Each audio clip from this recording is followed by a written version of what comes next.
Here we have a slate coloured cube planter. I've seen these sell for over £100. I'm going to show you how to make this one out of a few old tiles and some adhesive.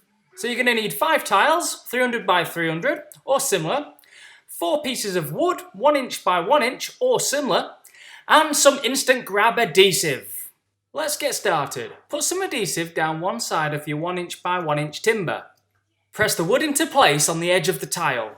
Repeat the process of the other side of your first tile, and then repeat the process with the other tile. You should have 2 tiles looking like this.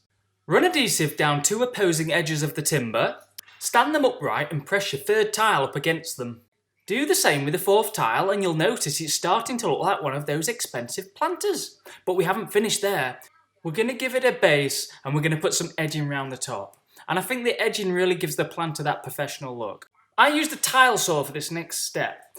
I marked a 4cm border round one edge of my 5th tile, and then I cut it out. I placed the edging on top of my planter, and then I marked up which piece I'd need next. I wanted to make it symmetrical. So using the tile saw, I cut an identical piece to the last one. I created 2 more 4cm edges out of the 5th tile. I then just marked where I would need to trim them down. You should end up with symmetrical edging for the top of your planter, like this. I ran adhesive round the top of the tiles and stuck the edging into place. If I was to do it again, I would bring the timbers up level with the tiles. As you can see, I've had to use a screw to support the edging. Not ideal. So when you do this, please bring the timbers level with your tiles. Almost there. For the base, measure in between the timbers.